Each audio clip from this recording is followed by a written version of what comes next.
আরো একবার সরকার থেকে বেরিয়ে আসার হুঁশিয়ারি দিল শাসক জোটের শরিক দল তিপ্রামথা। দিল্লি দাবি না মানলে সরকার থেকে বেরিয়ে আসবে দল বলে নিউজ ভ্যানগার্ডকে জানিয়েছে মথা বিধায়ক রঞ্জিত দেববর্মা। রাজ্যের অবৈধ অভিবাসীদের পুশব্যাক নিয়ে কেন্দ্র সরকারকে আরো কঠোর পদক্ষেপ নেবার দাবি তুলেছে দল। সেই ইস্যুতে নিজেদের দাবি নিয়ে দিল্লি যাচ্ছে তিপ্রামথা। এ বিষয়ে রাজ্যপালের সঙ্গে দেখা করে তারপর মন্ত্রী অনিমেষ দেববর্মা জানান 1949 সালে ত্রিপুরা ভারত অন্তর্ভুক্ত হবার পর থেকে 1971 সালে ভারত পাকিস্তান যুদ্ধ পর্যন্ত যারা বাংলাদেশ ছেড়ে ত্রিপুরা এসেছেন তাদের ছাড়াও যুদ্ধের সময় 6,09,000 রিফিউজিকে ভারতীয় নাগরিক হিসেবে স্বীকার করে নেওয়া হয়েছে। এনারা হলেন ত্রিপুরার অ্যাকচুয়াল নাগরিক। আর 1971 সালে 24শে মার্চের পর যারা এসেছে তাদের বিদেশি বলে চিহ্নিত করে তাদের পুশব্যাক করার আবেদন জানানো হয়েছে দলের পক্ষ থেকে। এদিকে বিরোধী দলনেতা জিতেন্দ্র চৌধুরী নাগরিকত্ব আইন নিয়ে তিপ্রামথা মানুষকে বিভ্রান্ত করছে বলে অভিযোগ করেন। তাই আজ প্রশ্ন একটাই, ভারতবর্ষে বিশেষ করে ত্রিপুরায় ইল্লিগ্যাল মাইগ্রেন্টস অর্থাৎ অবৈধ অভিবাসী কারা এবং তাদের বিরুদ্ধে কি ধরনের পদক্ষেপ নেওয়া হচ্ছে, কি দাবি করছে তিপ্রামথা। নমস্কার, আমি দীপেন আর আপনারা দেখছেন নিউজ ভ্যানগার্ড। অবৈধ অভিবাসীদের চিহ্নিত করা নিয়ে বিতর্ক কেন সে বিষয়ে একটি আলোচনায় আজ আমার সাথে রয়েছেন তিপ্রামথা নেত্রী গীতা দেববর্মা এবং আমরা বাঙালি নেতৃত্ব গৌরাঙ্গ রুদ্রপাল। নমস্কার, দুজনকেই স্বাগত আজকের অনুষ্ঠানে। দিদি, প্রথমে আপনার কাছে আসবো আজকে যে ইল্লিগ্যাল মাইগ্রেন্টস ইস্যুতে তিপ্রামথা আবারও সরকার ছেড়ে বেরিয়ে আসার হুঁশিয়ারি দিচ্ছে। এখন আপনাদের ঠিক কি দাবি, আপনারা ঠিক কি চাইছেন? প্রথমেই আপনাকে এবং আপনার নিউজ ভ্যানগার্ড টিমকে আমার ব্যক্তিগত তরফ থেকে, ফ্যামিলির তরফ থেকে এবং আমার তিপ্রামথার তরফ থেকে অসংখ্য ধন্যবাদ জ্ঞাপন করছি। একদম ভাইটাল পয়েন্ট, মানে যে পরিস্থিতি এখন চলছে সেখানে আপনার এই গুড কোয়েশন, এই প্রশ্নের জন্য আরও একবার ধন্যবাদ।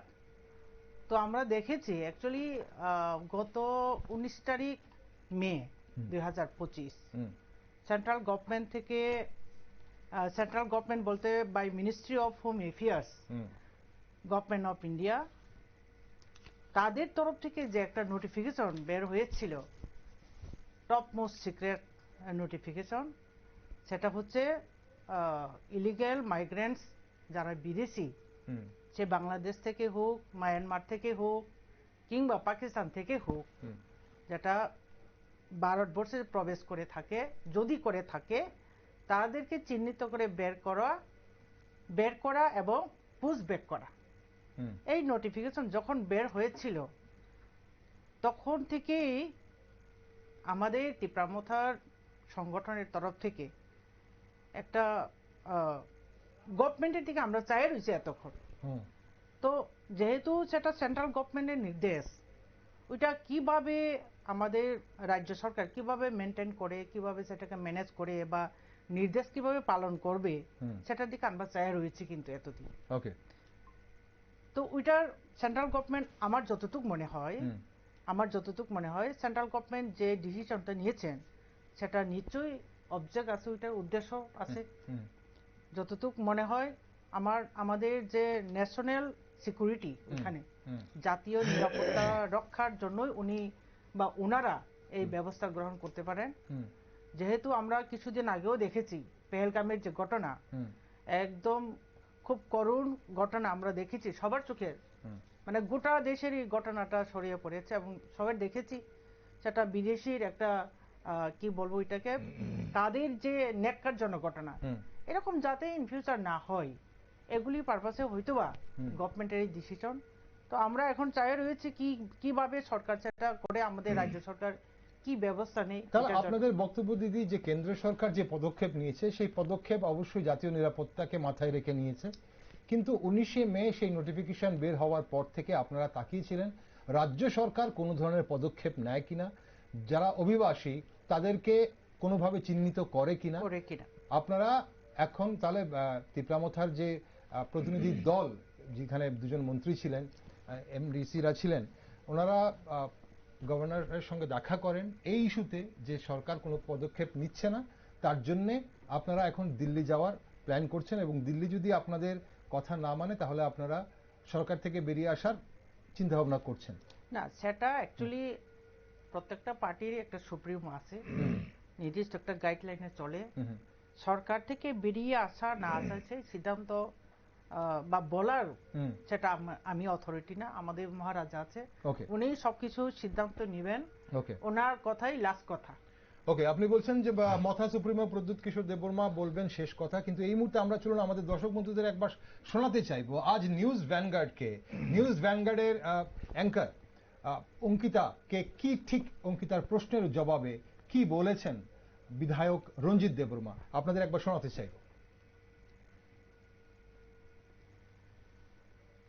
আপনাদের আরো একবার জানিয়ে রাখি, আজ ইতিমধ্যে আমাদের দলের মধ্যে আলোচনা হয়ে গেছে এবং আজকে আমি একটা পেপারে নর্থ ইস্ট কালচারে আপনার নিউজটা দেখছেন, আমরা সবাই এগ্রি হয়ে আছি আমরা সরকার থেকে সমর্থন তোলার জন্য। আমাদের দাবি যদি ওনারা পূরণ না করে, যদি ইনিশিয়েটিভ না নেয়, তাহলে আমরা এই সরকারে কেন থাকবো? অবশ্যই আমরা বাইরে বাইরে আসবো। সেই জন্য আমরা লাস্ট কেন্দ্রীয় স্বরাষ্ট্রমন্ত্রী অমিত শাহজির সঙ্গে আমরা দেখা করব এবং ওনাকে জানাবো, এবং ওনারা কতটা কি করবেন এটা তার ওনাদের বিষয়, কিন্তু আমাদের কথা, আমাদের যেটা বলার প্রয়োজন সেটা আমরা বলে আসি। ওকে, আপনারা শুনলেন আজ নিউজ ভ্যানগার্ডের একটি অনুষ্ঠানে সঞ্চালক অঙ্কিতার প্রশ্ন করেছিলেন, তাহলে কি আপনারা যদি কেন্দ্র যদি আপনাদের দাবি না মানে আপনারা কি তাহলে সরকার ছেড়ে বেরিয়ে আসবেন? এবং সেখানে কিন্তু রঞ্জিত দেববর্মা বলেছেন যে ওনারা কিন্তু একমত যে যদি সরকার ওনাদের বক্তব্য রাখবেন, ওনারা সেখানে স্বরাষ্ট্রমন্ত্রীর সঙ্গে দেখা করবেন দিল্লিতে গিয়ে, যদি সরকার তাদের কেন্দ্রীয় সরকার যদি তাদের দাবি না মানে তাহলে সরকার থেকে, রাজ্য সরকার থেকে বেরিয়ে আসবেন, যেখানে এই মুহূর্তে শাসক দল রয়েছেন কিন্তু তীব্রামথা। আসবো দিদি আপনার কাছে আরেকবার, যে আপনাদের নজরে ইল্লিগাল মাইগ্রেন্টস কারা, বা আপনারা কাদের ইল্লিগাল মাইগ্রেন্টস বলে চিহ্নিত করছেন? ভারত সরকারের যে নতুন আইন, সেখানে 2019 সালে যেটা সিএএ, সিটিজেনশিপ অ্যামেন্ডমেন্ট অ্যাক্ট, সেই আইন অনুযায়ী আপনারা যাচ্ছেন কিনা, না আপনাদের আলাদা কোনো তারিখ আপনারা ধরছেন? কারণ যেটা আপনাদের বক্তব্য উঠে আসছে যে একটা আলাদা তারিখ আপনারা ধরছেন, সেই তারিখের পর যারা আছে তারা ইল্লিগাল মাইগ্রেন্টস। আপনারা কি বক্তব্য সেটা জানবো আগে, কিন্তু তার আগে আমাদের সঙ্গে আমরা বাঙালির নেতৃত্ব গৌরাঙ্গবাবু রয়েছেন। গৌরাঙ্গবাবু, আপনার কি মনে হয় এই ইস্যুটাতে, ইল্লিগাল মাইগ্রেন্টস ইস্যুতে তীব্রামথার যে দাবি, সেই দাবির সঙ্গে আপনারা কতটা সহমত? হ্যাঁ, নমস্কার। আমি প্রথমেই নিউজ ভ্যানগার্ড কর্তৃপক্ষকে হার্দিক অভিনন্দন জানাই, সেই সঙ্গে যারা দর্শক শ্রোতৃবৃন্দ রয়েছেন তাদেরকেও হার্দিক অভিনন্দন জানাই। আজকের দিনে দাঁড়িয়ে এই ত্রিপুরাতে এই গুরুত্বপূর্ণ ইস্যু, যেখানে মানুষের অস্তিত্ব, মানুষের অধিকার এবং শান্তি সম্প্রীতি সবকিছু নির্ভর করছে, এটা নিয়ে চর্চা হওয়া দরকার, এবং একটা কি বলবো, সত্যিকারের আইনসম্মত একটা সমাধান সবার কল্যাণে হওয়া উচিত। এই দৃষ্টিতে আমরা যেটা বলতে চাই, ইল্লিগাল মাইগ্রেন্টস নিয়ে যে কথাটা উঠেছে এটা আজকে নতুন নয়। এই কথাটা উঠেছিল 71 সালে বাংলাদেশ ওয়ারের সময় উঠেছিল। যারা বাংলাদেশ থেকে মানে তৎকালীন পূর্ব পাকিস্তান থেকে উঠে এসেছিল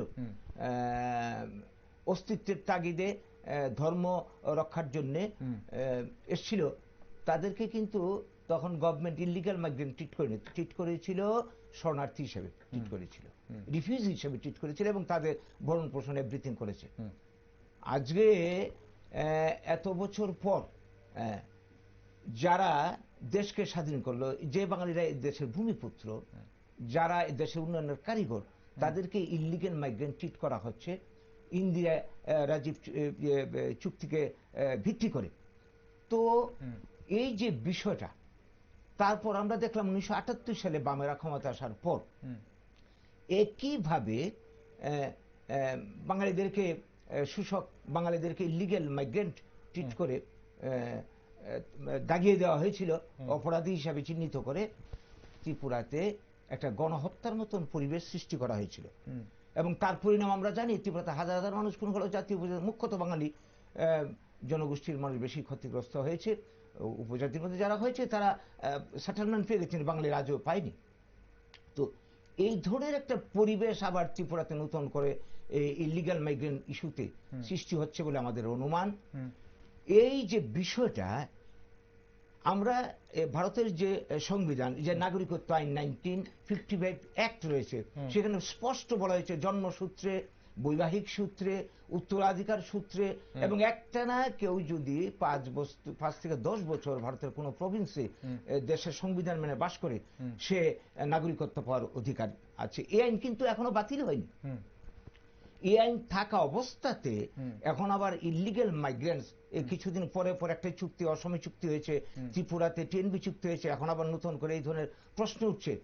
এটা কি আবার 80 জনের গণহত্যার একটা পরিবেশ তৈরি করা হচ্ছে ত্রিপুরাতে নতুন করে? না, এটা নিয়ে আমাদের একটা সংশয় জানাবার যে আমি আপনার কাছে আসবো, আপনার আলোচনায় আসবো, কিন্তু প্রশ্ন হচ্ছে যে আপনি যে সন্দেহ প্রকাশ করছেন, যে বিষয় নিয়ে আপনি সন্দিহান হচ্ছেন, এখন যে পরিবেশ, বিশেষ করে গত 10 মাস বাংলাদেশে, আমাদের পার্শ্ববর্তী রাষ্ট্র বাংলাদেশে যে অস্থির পরিবেশ চলছে, সেই অস্থির পরিবেশকে কেন্দ্র করে, এবং তারও আগে থেকে আমরা দেখছি শুধু বাংলাদেশ নয়, মায়ানমারের রোহিঙ্গা ইস্যুতে এবং যেভাবে অনুপ্রবেশ চলছে, রোহিঙ্গা বলুন বা বাংলাদেশি নাগরিক বলুন বা আশেপাশের আমাদের বিভিন্ন যে রাষ্ট্রগুলো আছে সেসব রাষ্ট্র থেকে যেভাবে অনুপ্রবেশ চলছে, তা নিয়ে কিন্তু ভারত সরকার উদ্বিগ্ন। এবং অবশ্যই ভারত সরকারের যে নোটিফিকেশন 19 মে, যেটা দিদি বলছিলেন 19 মে, সেই নোটিফিকেশন এবং দেশের নিরাপত্তার খাতিরে যারা অবৈধভাবে দেশে বসবাস করছেন, যারা অনুপ্রবেশ করেছেন এবং অবৈধ অভিবাসী যারা, তাদেরকে পুশব্যাক করার ইস্যুতে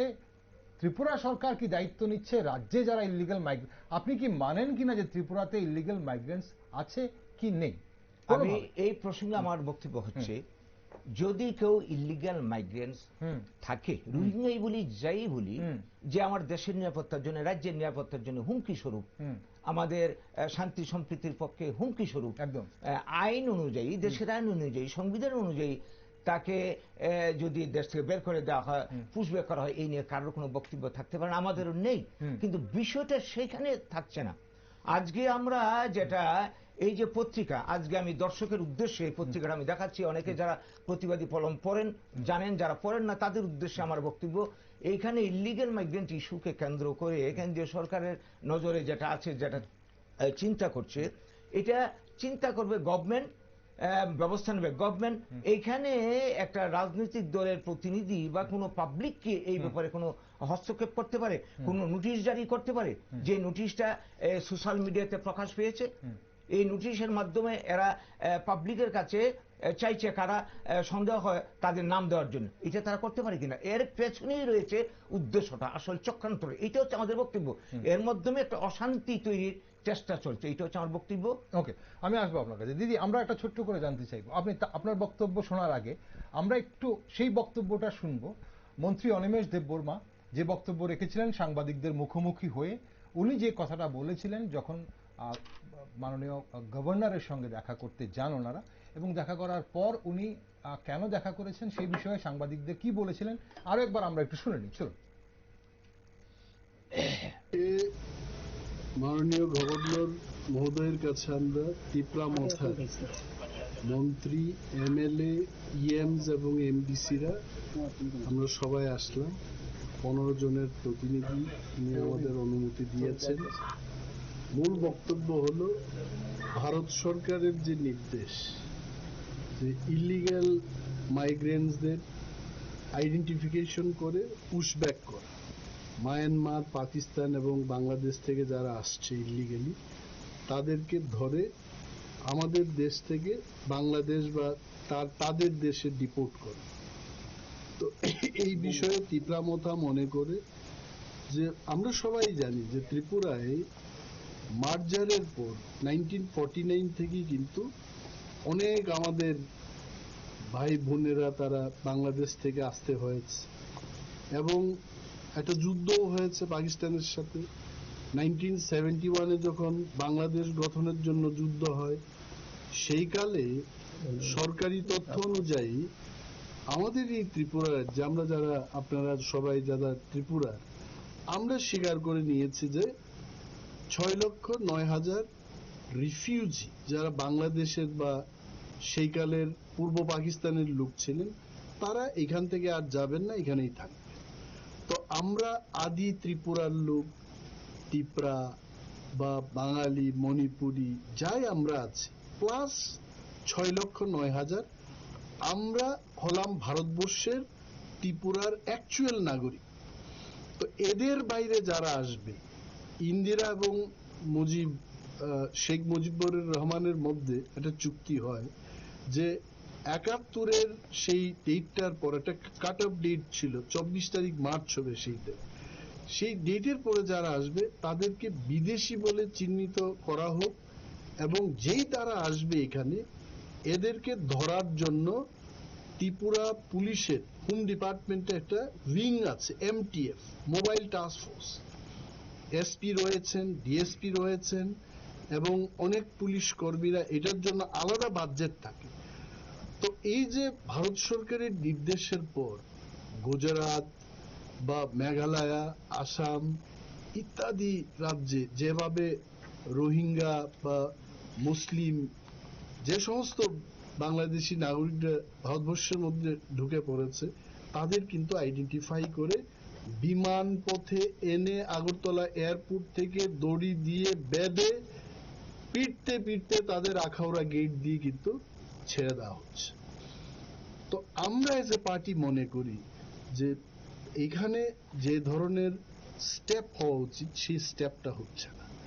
তো সেই কারণে আমরা ভারতবর্ষের প্রধানমন্ত্রীর কাছে সমস্ত MLA, MDCs, EM এবং আমরা 2 জন মন্ত্রী আমরা নিজেরা স্বাক্ষর করে ভারতবর্ষের প্রধানমন্ত্রীর কাছে একটা আবেদন জানালাম যে সেন্ট্রাল গভর্নমেন্টের তত্ত্বাবধানে এখানে একটা স্পেশাল টাস্ক ফোর্স পাঠানো হোক, এবং ত্রিপুরা পুলিশ এবং অন্যান্য যারা সেন্ট্রাল সিকিউরিটি এজেন্সিজ আছে, আসাম রাইফেলস, CRPF ত্রিপুরাতে অলরেডি আছে, এদের সমন্বয়ে যেন এই রোহিঙ্গা বা বাংলাদেশিরা যারা দৈনন্দিন এখানে প্রবেশ করছে এবং ডেমোগ্রাফিটাকে শেষ করার চেষ্টা করছে, তাদের ধরার জন্য আমরা আবেদন করছি। ওকে, আপনারা শুনলেন মন্ত্রী অনিমেষ দেববর্মা কি বলেছে। আরেকবার দর্শক বন্ধুরা শুনলেন, আপনারা এই বক্তব্য আগেও শুনেছেন নিউজ ভ্যানগার্ডে। দিদি, এই যে মন্ত্রী যে বক্তব্য রাখলেন, এখন এখানে প্রশ্ন হচ্ছে যে দল হিসেবে আপনারা দাবি করতেই পারেন, কেন্দ্রীয় সরকারের কাছে দাবি করতেই পারেন, বা রাজ্য সরকার কি ভূমিকা নিচ্ছে সেই প্রশ্ন আপনারা করতেই পারেন, কিন্তু যে অভিযোগ উঠছে যে ব্যক্তিগতভাবে সরকার না, দলীয়ভাবে আপনারা এর থেকে বেশি আরেকটু এগিয়ে যাচ্ছেন, যে অভিযোগ গৌরাঙ্গবাবুও করলেন, সেই বিষয়ে আপনার কি বক্তব্য? না, অ্যাকচুয়ালি আমাদের যেটা আশঙ্কা, নোটিফিকেশনের যেরকম নির্দেশ দেওয়া আছে সেটা আমাদের রাজ্যে কোনোটাতে আমরা সেটাকে আমরা লক্ষ্য করতে পারছি না। যেখানে গাইডলাইনের স্পষ্ট দেওয়া আছে যে আইডেন্টিফাই করার জন্য, ভেরিফাই করার জন্য ওইখানে একটা স্পেশাল টাস্ক ফোর্স নির্মাণ করার কথা। একজন পুলিশ পার্সোনাল ওনার লিডারশিপের সে যেটাকে সংক্ষেপে বলা হয় STF, special police task force, এটি নির্মাণ করার কথা। এটাও আমরা দেখি না ত্রিপুরা রাজ্যে, সেটাও হচ্ছে না। তো কিভাবে বাংলাদেশি যারা দৈনন্দিন যেটা অনুপ্রবেশ ঘটছে ত্রিপুরাতে, বেসিক্যালি ত্রিপুরার কথাই বলবো, ঢুকছে না এমন তো না। সচরাচর আমরা সবসময় পত্র পত্রিকার মধ্যে, হয়তো আমি পত্রিকা আজকে আনার আমার দরকার পড়েনি, প্রত্যেক দিন আমরা দেখেছি যে অনুপ্রবেশ করছে কোনো না কোনো রেল লাইনের দিক দিয়ে, বর্ডার ক্রস করে আসছে। সেটা তো আছে তো না, সেটাকে আইডেন্টিফাই করার জন্য কোনো প্রসেস সরকারের তরফ থেকে আমরা এখনো পর্যন্ত দেখিনি, যার দরুন আমাদের আশঙ্কা। আর ত্রিপুরা রাজ্যের যে ডেমোগ্রাফিটা চেঞ্জ হয়ে গেছে সবাই জানে, এটা শুধু আমরা ত্রিপুরার বাসী না, আপনারা শুধু না, এন্টায়ার গোটা দেশের মানুষ ত্রিপুরার সম্বন্ধে এখন অবগত আছে যে এখানে টোটালি ডেমোগ্রাফিটাই চেঞ্জ হয়ে গেছে। আগে কি রকম ছিল, এখন কি রকম হয়ে গেছে, সেটা নতুন করে এখন আর বলতে হয় না। এই ইনভেস্টিগেশনগুলো চালানোর দায়িত্ব কার? এই দায়িত্ব তো সরকারের। রাজ্য সরকারের। রাজ্য সরকার কোনো পদক্ষেপ আমরা লক্ষ্য করতে পারলাম না। তার মানে কোন রকম পদক্ষেপ নিচ্ছে না আমরা বুঝতে পারছি না না এখন এখানে তো পরস্পর বিরোধী বক্তব্য হয়ে যাচ্ছে দিদি, যে একজন রাজ্যের একজন মন্ত্রী বলছেন যে রাজ্য সরকার কোনো পদক্ষেপ নিচ্ছে না। উনিও তো রাজ্যেরই মন্ত্রী, দল আলাদা কিন্তু রাজ্যের মন্ত্রী। তাহলে একজন মন্ত্রী হয়ে সরকারের বিরুদ্ধে উনি বলছেন যে সরকার তো কোনো পদক্ষেপ নিচ্ছে না। আপনি ওখানে বুঝতে পারছেন নিশ্চয় আমাদের অবস্থা কি রকম হওয়া, মানে কি রকম আমাদের অবস্থা এখানে। সরকারের থেকেও সরকারের সঙ্গে সেখানে আমার বিতর্ক করতে হচ্ছে, তর্ক করতে হচ্ছে, যুদ্ধ করতে হচ্ছে বলতে গেলে। তো কিরকম অবস্থা ত্রিপুরাতে আপনি ধরে নিন কি অবস্থা। সরকারের থেকেও যদি সরকার ব্যবস্থা নেওয়ার কথা যেখানে, সেখানে আমাদের অনিমেষ বাবুর কাছে তো নিচেই দপ্তরটা নাই। মাননীয় রাজ্যের সিএমটার সাথে দেখা দরকার। আপনারা কথা বলেছিলেন মানে রাজ্য সরকারের যারা দায়িত্বপ্রাপ্ত এই বিষয়ে তাদের সঙ্গে সেটা আমাদের বলতে লাগবে কেন? এটা সেন্ট্রাল গভর্নমেন্টের যেটা নির্দেশ, আপনি সেটা কিভাবে পালন করবেন সেটা আপনি জানা উচিত। সরকার নিশ্চয়ই সরকারের মতো করে সবকিছু করছে। যেখানে শুধু তাই না, শুধু স্পেশাল টাস্ক ফোর্স নির্মাণ করা শুধু তাই না, ওখানে আরো বলা আছে যে 30 দিন মানে 30 ডেজ ডিটেনশন রুল আছে ওখানে। একজনকে আমি আইডেন্টিফাই করব, যখন তখন বেডে ফেসবুক পোস্ট ব্যাক করে দেবো এটা না, কিন্তু যেটা নিয়মে বলা আছে যে যাকে আমি সন্দেহ করব ওইটাকে আমি ডিটেনশন সেন্টারে রাখবো, তার রীতিমতো তার ডকুমেন্ট চেক করব। একজনকে যদি আটক করে রাখে তার বাড়ির লোকজন তো থাকবে, তো তার প্রপার কি বলবো এটাকে, তার ফুল নেম, ফ্যামিলি ইনফরমেশন থেকে আরম্ভ করে ডকুমেন্ট ক্রস চেক হবে। তারপরেই যদি প্রমাণিত হয় সে বাইরে থেকে এসেছে তো পুষব্যাক করা হোক, সেটাই নির্দেশ দেওয়া আছে। কিন্তু আমরা দেখেছি এই যে স্পেশাল টাস্ক ফোর্স করার কথা, এটা এভরি ডিস্ট্রিক্টে করার কথা ছিল, যেটা নোটিফিকেশনে দেওয়া। কিন্তু এটাও আমরা ত্রিপুরা রাজ্যের 8টা ডিস্ট্রিক্টের কোনখানে এটা এখনো পর্যন্ত পদক্ষেপ নেওয়া হয়নি, সেটাই আমাদের আশঙ্কা। তো কি ত্রিপুরাতে কেউ তো চাইবে না এখানে বাংলাদেশটা আরো অনুপ্রবেশ হোক, এটা তো কেউ চাইবে না। এখানে ত্রিপুরাসা হোক, বাঙালি হোক, কেউ তো এই কথা আর চাইবে না। কারণ এখানে যথেষ্ট আগে থেকেই, যেটা আমাদের মিনিস্টার বাবু বলেছে, অনেক 71-এর পরেও এসেছে, মার্জারের পরেও এসেছে, আমরা মেনেও নিয়েছি। আমাদের মহারাজাও কেউ তার বিতরণের কথা বলে না। এখন শুধু যেটা সেন্ট্রাল গভর্নমেন্ট চাইছে ন্যাশনাল সিকিউরিটির জন্য, সেটাকে করাও, সেটাকে মেনটেন করাও, সেটা আমরা চাইছি। এখন বেইং এ ত্রিপুরামথা আমরা ওইটাই চাইছি। তো যেটা সেন্ট্রাল গভর্নমেন্ট যেটা নির্দেশ দিয়েছে পাই টু পাই যাতে এখানে অ্যাপ্লিকেবল হোক, এটা আমরা চাই। এখন গৌরাঙ্গবাবুরা যে অভিযোগ করছেন যে এটার আড়ালে রাজ্যের যে সৌভ্রাতৃত্বের যে পরিবেশ আছে সেই ভ্রাতৃত্বের পরিবেশ নষ্ট হওয়ার একটা চক্রান্ত চলছে। এমনকি বিরোধী দলনেতা জিতেন্দ্র চৌধুরীও কিন্তু আজ বলেছেন যে সাধারণ মানুষকে বিভ্রান্ত করার আবার একটা প্রয়াস করছে ত্রিপুরামথা। সেটা মানে শুধু ত্রিপুরা রাজ্যের মানুষকে বিভ্রান্তিমূলক কথা বলে আমি মনে করি। যেখানে মহারাজার মতো মানুষ, ত্রিপুরার মহারাজার মতো মানুষ, উনি সবাইকে, আজকেও আমি দেখেছি ওনার কাছে কোনো পাহাড়ি, কোনো বাঙালি, কোনো এরকম বিদ্বেষ ওনার কাছে নেই। আমরা যতটুকু ওনাকে চিনি, সবার জন্য কাজ করে উনি।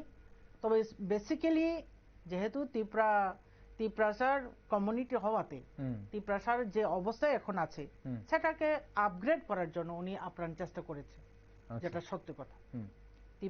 ত্রিপুরার যে অবস্থায় আছে এটা আমি বলবো না সারা ত্রিপুরার মানুষ কেন, সারা গোটা দেশের মানুষ এটা জানে এই রাজ্যের ত্রিপুরাসাদের যে অর্থনৈতিক অবস্থা কিরকম আছে, তার সামাজিক অবস্থা কিরকম আছে, তার রাজনৈতিক অধিকার আছে কিনা, সবাই জানে। তো এগুলি কিভাবে আপগ্রেড করা যায়, একটা জাতিকে কিভাবে আপগ্রেড করা উনি তো নিশ্চয়ই চাইবেন। তো এটা করতে গেলে সবাই বলে উনি নাকি সাম্প্রদায়িক, কিন্তু আমরা তো কোনখানে দেখছি না। মহারাজার মতো মানুষকে যদি সাম্প্রদায়িক বলে থাকে, তো যে বলে কিন্তু সে রাজ্যের উন্নয়ন কোনোদিন চায় না। আর একটা কথা বলে রাখি, যদি রাজ্যের উন্নয়নটা চাই, আমি বারবার এই কথাই বলে থাকি, এখানে একটা অংশ, ত্রিপ্রাসাদের একটা অংশকে বাদ দিয়ে কোনোদিন এই রাজ্যের উন্নয়ন করা সম্ভব না, সেটা বরাবরই আমি বলে থাকি। কিন্তু ওকে, এখন ইললিগ্যাল মাইগ্রেন্টস নিয়ে সরকার কি করছে সেটা অবশ্যই সরকার বলবে, কিন্তু সরকারের থেকে আপনারা সরকারের শরিক দল হয়ে আপনারা এই ইললিগ্যাল মাইগ্রেন্টসের ইস্যুতে, পুশব্যাক ইস্যুতে আপনারা পদত্যাগ করার হুঁশিয়ারি দিচ্ছেন, এবং দিল্লি কবে যাচ্ছেন এবং কি প্ল্যান আপনাদের সেটাও জানবো আপনাদের কাছে। কিন্তু তার আগে গৌরাঙ্গবাবু আপনার কাছে আরো একবার আসি। এই যে একটা ডেট ফিক্স করা হয়, ডেট ন্যারেটিভ হয় 1974 সালের 24শে মার্চ। এখন কথা হচ্ছে যে ইন্দিরা মুজিব ট্রিটি বলা হয়। এখন আদৌ কি ইন্দিরা মুজিব ট্রিটিতে ইন্ডিয়ান সিটিজেনশিপ কে পাবে, বাংলাদেশের কোন নাগরিকরা পাবে, এরকম কোনো কিছু উল্লেখ ছিল কি? এক। দুই, এই ডেটটা কেন ফিক্স করা হয়? এটা কি একমাত্র যুদ্ধের জন্য? এবং নতুন যে সিএএ আইন, যেখানে আমরা একটু মনে করে দিতে চাইবো যে একসময় ত্রিপুরা মথা তখনও বোধহয় সৃষ্টি হয়নি খুব সম্ভবত, যখন সিএবি অ্যাক্ট নিয়ে রাজ্যে অনেক রকম আমরা দেখেছি, অনেক কিছু আন্দোলন দেখেছি। তো এখন সিএএ আইন অনুযায়ী 2014 সালের 31শে ডিসেম্বর অবধি যারা ভারতবর্ষে এসছে তাদেরকে ইললিগ্যাল মাইগ্রেন্টস বলা চলে না, কিন্তু কিছু একটা শর্ত আছে, এই শর্তে তাদেরকে ইললিগ্যাল মাইগ্রেন্টস বলা চলবে না। কি মনে করেন এই ডেটটা কোথা থেকে এসছে? 74 না, 71 সালের 24শে মার্চ। 24শে মার্চ, মার্চ 24শে, হ্যাঁ 24শে মার্চ, 24শে মার্চ। অ্যাকচুয়ালি অনেক স্ববিরোধী কথা হয়ে যাচ্ছে এখানে। আপনি নিজেই বলেছেন এখানে সবাই বুঝতে পারছে এই রাজ্যের মানুষ সরকারের অংশীদার হয়ে সরকারের বিরুদ্ধে ওরা যে অ্যাক্টিভিটি, এটা সরকারও বুঝছে, সরকারও দেখছে, এই রাজ্যের মানুষ দেখছে। এবং দেখলাম পেপারে এসছে যে ইললিগ্যাল মাইগ্রেন্টসের ব্যাপারে গভর্নমেন্টে উদ্যোগ নিয়েছে, এবং মুখ্যমন্ত্রীর বক্তব্য উঠে এসছে পত্রিকাতে যে না, অনুপ্রবেশকারী অনেকটাই কমে গেছে, এটাকে জিরোতে নেওয়ার জন্য প্রক্রিয়া চলছে। কিন্তু এই যেখানে অবস্থা, এর মধ্যখানে এরা সদ্যুগে, যেটা আমি পত্রিকাতে দেখালাম, এটা তো কিভাবে সম্ভব করতে পারে? তারপর যেটা বলা হচ্ছে এরা পদত্যাগ করবে, এটা ওদের দলীয় নিজস্ব ব্যাপার। এখন যে ডেটটার কথা বলা হচ্ছে, এই যে চুক্তি, ইন্দিরা মুজিব চুক্তি, এটা একটা চুক্তি, এটা কিন্তু আইন নয়, নাম্বার ওয়ান। নাম্বার টু, তার আগে just after partition of Bengal, just after independence, একটা চুক্তি হয়েছিল, একটা প্রতিশ্রুতি দিয়েছিলেন জওহরলাল নেহরু, তৎকালীন সময় নেহরু এবং লিয়াকত আলী খান। এই চুক্তিতে পরিষ্কার বলা ছিল, whenever the minorities of East Bengal will cross the border they will welcome। এই চুক্তি মোতাবেক 47 লক্ষ উদ্বস্ত পাঞ্জাবিদের রিহেবিলিটেশন ভারতবর্ষে দেওয়া হয় উপযুক্ত ক্ষতিপূরণ দিয়ে। ওয়ারেস 2 কোটি বাঙালি যারা তখন পরিস্থিতির বলি হয়ে এসেছিল আজকের মতো, তাদেরকে কিছুই করা হয়নি বলতে গেলে। এদেরকে পুনর্বাসনের নামে নির্বাসনে পাঠানো হয়েছিল। এরাই আজকে গোটা দেশে অস্তিত্ব রক্ষার তাগিদে এখান থেকে সেখানে ঘুরে বেড়াচ্ছে। আজকে তারা এত বছর পর ইলিগ্যাল মাইগ্রেন্টস ট্রিট হচ্ছে। আসামের এনআরসি প্রয়োগ করতে গিয়ে দেখলাম এইখানেও এই প্রসঙ্গটা এখন উঠে এসছে। তাদের কি অপরাধ? এই বাঙালিদের কি অপরাধ? এরা যাবে কোথায়? ওই দেশে জায়গা নেই, এখানে জায়গা নেই।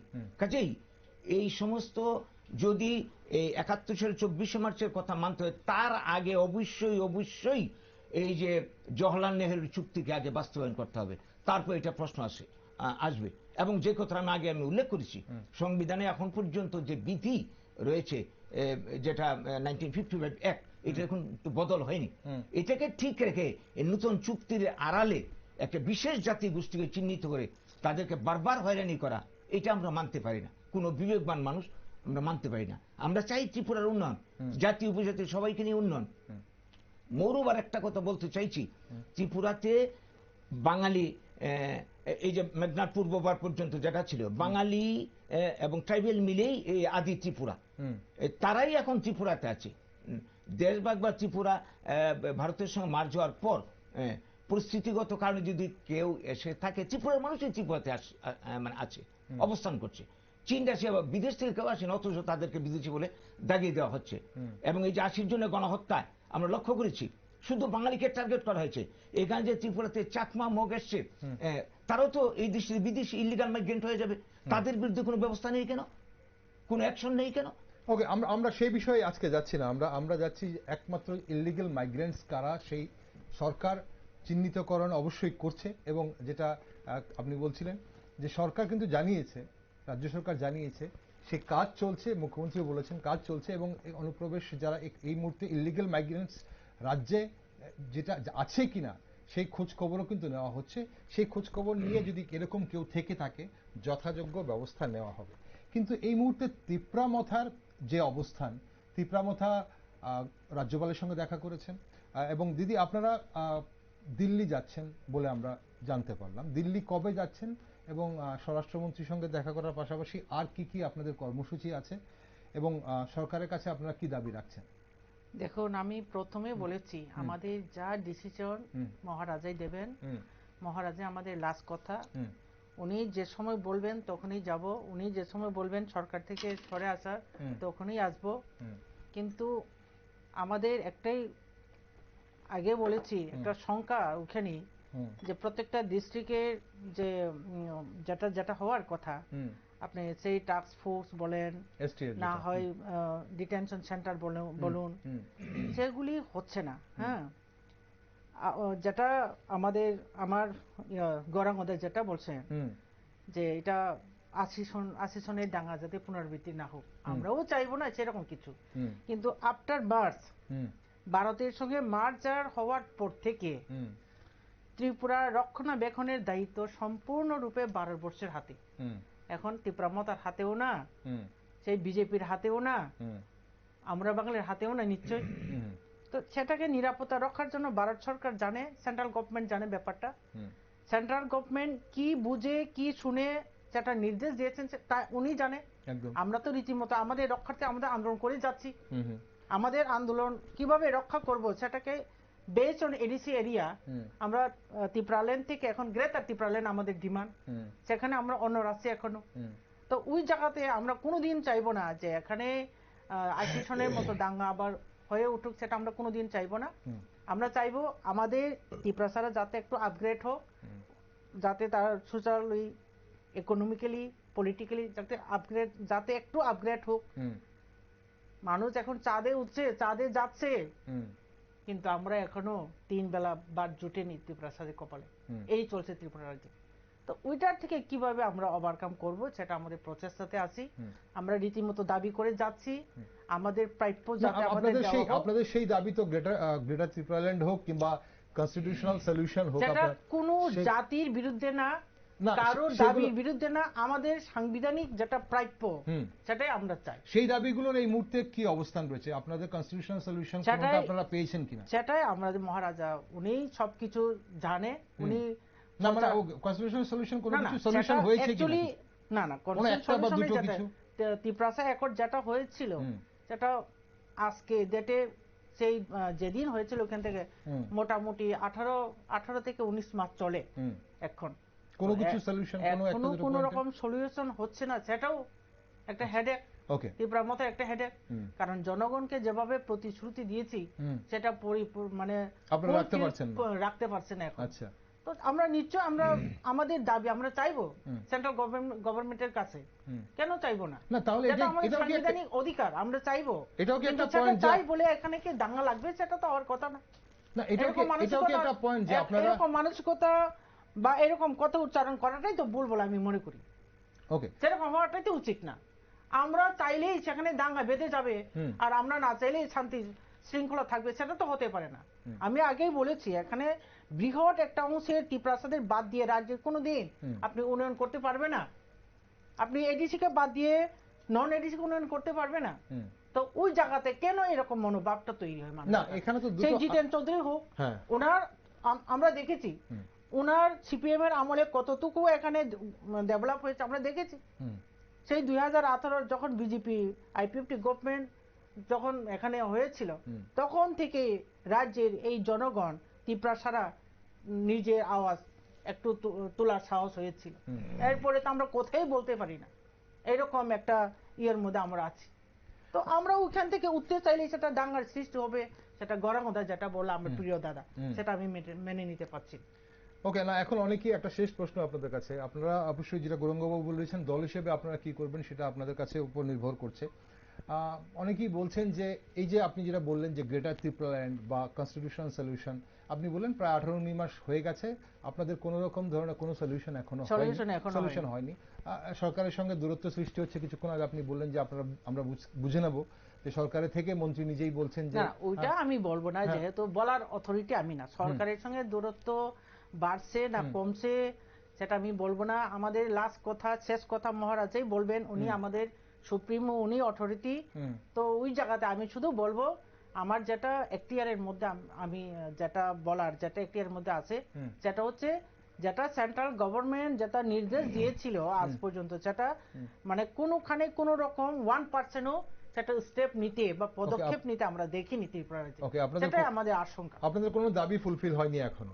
হয়নি, ঠিক। এবং সেই জন্য আপনারা এই এখন নিরাপত্তার ইস্যুতে আপনাদের নতুন দাবি, এবং অনেকেই মনে করছেন, বিশেষজ্ঞরা বলছেন যে মানুষের সঙ্গে আপনাদের একটা জনবিচ্ছিন্ন হয়ে পড়ছেন, জনপ্রিয়তা কোনো জায়গায় একটু হ্রাস পাচ্ছে বলে আপনারা নতুন একটা ইস্যু নিয়ে সামনে এসেছেন, নিরাপত্তা ইস্যু নিয়ে। কেন সরকারের মতো করে কাজ করছে, কিন্তু তীব্রামথা চাইছে এই ইস্যুটাকে হাতিয়ার করে মানুষের মাঝে আবারও একটা মানে জনপ্রিয়তা পেতে।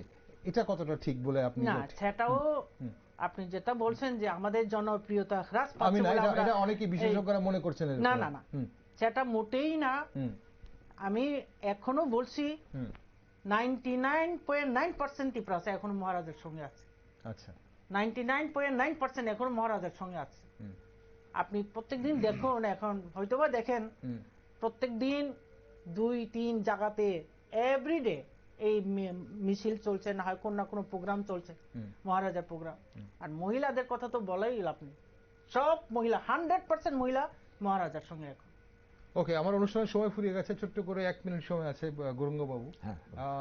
এই মুহূর্তে এই যে নিরাপত্তার, রাজ্যের নিরাপত্তার ইস্যুতে, বিশেষ করে এই যে ইলিগাল মাইগ্রেন্টস ইস্যুতে আপনাদের কি অবস্থান, আপনারা কি বলবেন এবং কি অবস্থান নিচ্ছেন ছোট্ট করে? আমি আগেই বলেছি, ইলিগাল মাইগ্রেন্টস যারা দেশের সংহতির পক্ষে হুমকি স্বরূপ, তাদের ব্যাপারে কোনো প্রশ্ন, গভর্নমেন্ট যেটা পদক্ষেপ নেবে এতে আমাদের সমর্থন রয়েছে। কিন্তু এখানে টার্গেট করা হচ্ছে বাঙালিদেরকে। বারবার আমরা বলছি 80 জনের গণহত্যা এবং বর্তমান ঘটনাবলী তো প্রমাণ হচ্ছে বিভিন্ন সোশ্যাল মিডিয়াতে। উনি যেটা বলছেন সদ্য গীতাদি, সোশ্যাল মিডিয়াতে প্রতিদিন হুমকি দেওয়া হচ্ছে বাঙালিদেরকে লক্ষ্য করে। হ্যাঁ, কাজে এইটা তো পরিষ্কার প্রমাণ করছে যে পরিস্থিতি যে মানে আবার বিষিয়ে তোলা হচ্ছে। এই নিয়ে আমরা শঙ্কিত। আমরা চাই ট্রাইবেল বাঙালি সবাই মিলেমিশে আমরা ত্রিপুরাতে শান্তিপূর্ণভাবে 78 সালের আগে যে পরিবেশ ছিল সেই পরিবেশ আমরা বাস করতে, এবং ত্রিপুরাতে ট্রাইবেলের উন্নয়নের জন্য বাঙালিদেরকে কোনো অবদান নেই, তাদেরকে কোনো উন্নয়ন হয়নি এই বছরে। অবশ্যই হয়েছে একটা সেকশনে, আরেকটা সেকশন পেছনে পড়ে রয়েছে, তাদেরকে তুলে আনতে হবে। বাঙালিদের মাধ্যমে ওদের লেখাপড়া, ব্যবসা বাণিজ্য থেকে শুরু করে উপকার পেয়েছে, এটাকে অস্বীকার করতে পারে? কাজে এটি অস্বীকার করা মানে তো আবার দূরত্ব তৈরি করা, সেটা আমরা চাইছি না। 2 নম্বর কথা যেটা, এই যে সিএ আইনটা আপনি যেটা বলছিলেন, এখন যদি এই দাবিটা আসে, সিএ এর কি হবে সেটা আমরা দেখতে চাই। কাজেই যেটা হবে যুক্তির মধ্যে থেকে সবাই মিলেমিশে ত্রিপুরার উন্নয়ন আমরা করব। আমরা উপজাতি উন্নয়ন অবশ্যই চাই। আমরা মনে করি সমাজে একটা মানুষ পিছিয়ে ত্রিপুরার উন্নয়ন হবে না, এই হচ্ছে আমাদের কথা। ওকে, ধন্যবাদ দিদি। 1 মিনিট সময় আছে। এখানে আপনাদের অবস্থান তো আপনারা স্পষ্ট করেছেন, তবে সিএ নিয়ে আপনাদের কোনো এই মুহূর্তে কোনো অবস্থান? দেখুন, এই সিএ ওয়ার্ডটা এটাও ত্রিপুরা ছাড়া তৈরি করেননি, এটাও তো সেন্ট্রাল গভর্নমেন্ট থেকে না তৈরি করেছে। আপনাদের অবস্থান কি, আপনারা মানছেন কিনা সিএ কে? এখন আমরা যেটা চাইবো, সেন্ট্রাল গভর্নমেন্টের নির্দেশ যাতে ফুলফিল মানা হোক রাজ্যের নিরাপত্তার জন্য, আমাদের গোটা দেশের নিরাপত্তার জন্য সেন্ট্রাল গভর্নমেন্ট যেটা নির্দেশ দেন, সেই সিএ থেকে আরম্ভ করে আপনি